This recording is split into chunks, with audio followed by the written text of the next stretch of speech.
humans are ecosystem engineers. We modify our environment substantially, employ tools and fire for protection, clear the landscape by burning it, cook food to improve its caloric value, and encourage the proliferation of plants and animals that are beneficial to us. We also transmit cultural information that allows idea to accumulate past a single generation. The oldest tool use is probably much older than the archaeological record. This is because many animals use and even make tools, suggesting that the behavior well predated us. Second, most tools are perishable, and so the first appearance of stone tools at 3.3 million years ago is probably not a signature of the first tool use per se, but instead an early use of very durable materials. While Homo habilis, which appears about 2.8 million years ago, was named for their supposed first use of tools, the 3.3 million year date on the first hand axes suggests that Australopithecines were the tool makers. Another ecological step in human evolution occurred with control of fire. Fire allows human ancestors to dramatically change the landscape through burning, a strategy that converted Homo into the role of an ecosystem engineer. Fire also has the benefit of offering protection from other animals. And still another advantage of controlled fire is to cook meat or root crops. The earliest record of fire is obscure, but burned stone tools and flakes suggest that Homo erectus used fire to burn the landscape at Kubi Fora in East Africa 1.6 million years ago. Cooking foods may well be much younger than this, since currently the oldest hearths where fires were built repeatedly is about 600,000 years old. Richard Wrangham, a paleoanthropologist, has suggested that fire allowed our ancestors to gain much more caloric value from collected foods. Cooking aids digestion of food, and so increases the food value and reduces the amount of food that must be collected to make the same calorie content as raw foods. That's a key point. Wrangham suggests that the increased food quantity and quality spurred the increase in brain sizes, which are metabolically very hungry, with the evolution of Homo erectus about 1.9 million years ago.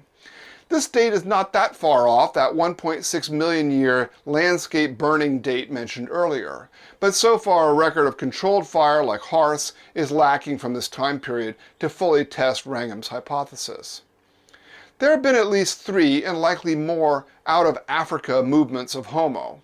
The earliest is an expansion out of Africa by around 1 million years, and this may have been predated by an earlier migration as early as 1.3 to 1.8 million years ago. Both involved Homo erectus, who made it at least as far as China, and then persisted in the record up to about 200,000 years ago. Later expansions involved Homo neanderthalensis, starting about, say, 400 to 800,000 years ago, and the Denisovians by 550,000 years ago. Homo floresiensis, the hobbits, make it down the Indonesian island chain to the island of Flores by 190,000 years ago. We have no genetic record of floresiensis, so it's unclear whether they are part of one of the earlier waves of migration from Africa, say of Homo erectus, or are a local speciation event, maybe from archaic Homo sapiens. Finally, Homo sapiens leaves Africa about 70,000 years ago based on aboriginal populations in South Asia and Australia. I think it is safe to say that there could easily have been many movements out of Africa for which we currently lack genetic or fossil data. After all, for a while our only record of Denisovians was a girl's pinky bone. Here in San Diego, a mastodon butchery site was uncovered during a highway widening excavation. So Southern California. This is a nice exhibit in the San Diego Natural History Museum on the discovery and the analysis of what's been called the Cerruti site. Dates on a mastodon tusk from the site are a whopping 130,700 years old. The distribution of the bones, damage to the bones, and the presence of flakes off of large hammerstones all make the case that this was a butchery site rather than something produced without humans being involved. If correct, then either the archaic Denisovians, or another archaic group of Homo sapiens, or Homo erectus made it to North America by then. The dating on the Cerruti site pushes humans back in North America to about 115,000 years and suggests that archaic humans made it to North America well before modern humans did. I think this discovery is really interesting because it teaches us to pay attention to evidence for human expansion that may long predate the established chronology. Genetic evidence can also be used to infer the migration history of human ancestors. For several decades, we've known that mitochondrial DNA, tracing the female line, and Y chromosomes, tracing the male line, identify the deepest branches of human phylogeny amongst Africans. Africans are considerably more genetically diverse than any other humans, suggesting African ancestry before, say, 35 to 89,000 years ago. Indeed, most people now say that archaic Homo sapiens evolved by 200 to 250,000 years ago. Mitochondrial Eve, turns out, shows us that the basal root of human females dates to between 140 and 290,000 years ago. In contrast, Y chromosome Adam shows the male root only at 70,000 years ago. The implication of these divergent dates for the first genetically modern men and women is that women produce a smaller but more consistent number of kids than men do, many of whom do not mate at all, apparently, and therefore do not pass on their Y chromosomes. The low genetic diversity of most non-African humans suggests that modern humans are mostly derived from small, founding populations that eventually replaced archaic humans elsewhere in the world without substantial interbreeding. Current estimates have 1 to 4% of European DNA variation from Homo neanderthalensis, and up to 6 to 8% of Papuan genes in New Guinea derive from the Denisovians. In turn, Denisovians appear to have had a small part of their genetics derived from a now extinct ancestor, about whom we know almost nothing, from about 1 million years ago. So, while some humans appear to be willing to mate with just about anybody, breeding between different groups of human species was not particularly common. Homo sapiens spread into Europe by 40,000 years ago, very close to the time of the last Neanderthal populations. Remember that Neanderthals had been in Europe, and before them populations of Homo heidelbergensis, for 400,000 to maybe 800,000 years. As we're learning, Neanderthals had representational art and fairly sophisticated toolkits. At the same time, they had to contend with the predator megafauna of cave lions, cave bears, and wolves as apex predators that likely kept Neanderthal populations small. They were also living during the full glacial period when fluctuations in climate produced a harsh, low predictability environment. Modern humans may have figured in the Neanderthal extinction, but the last Neanderthal may have died out through any number of means, ranging from disease transmission, maybe from us, climate change, or a combination of these variables. Further, Neanderthals had a very high rate of traumatic injury that is likely associated both with their big game hunting ecology and competition with other apex predators, so their ecology may have kept populations low enough that chance events or direct competition with modern humans may have driven them extinct. I bring this up because it's an old feature of human population movements for the new arrivals to replace indigenous species, and this does not always happen through direct violence.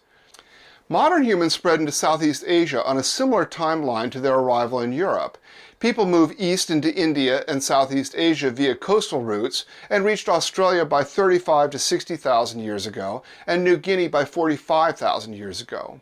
There are several waves of colonization in both places after the initial population by Austronesians in Papua New Guinea and Australia. Subsequently, Polynesians reached New Zealand by 1200 AD and Hawaii by 900 AD. Now, modern humans reached Siberia by 27,000 years ago, and then they later crossed the Bering Land Bridge, exposed by glacial low stand, between, say, 15 and 20,000 years ago. Widespread toolkits are not known from the main part of the Americas until 11,800 years ago, although initial dates are a little bit earlier, say between 12,000 to 15,000 years ago. American expansion may reflect opening of a passage in the Laurentide ice sheet that once covered all of the northern part of North America in western Canada between 12 and 14,000 years ago. Returning to our genetic tree with the great apes, we can see that our low diversity is a very new thing, the product of the last 30 to 40,000 years of displacement. Until then, humans managed something like the ecology of the other great apes, a lot of diversity that had deep roots.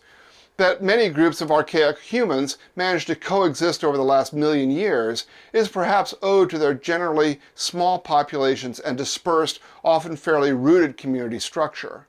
But this situation collapsed when people began to move around, aided most likely by ever more sophisticated toolkits and perhaps a more permissive climate than the hard winters of the glacial world.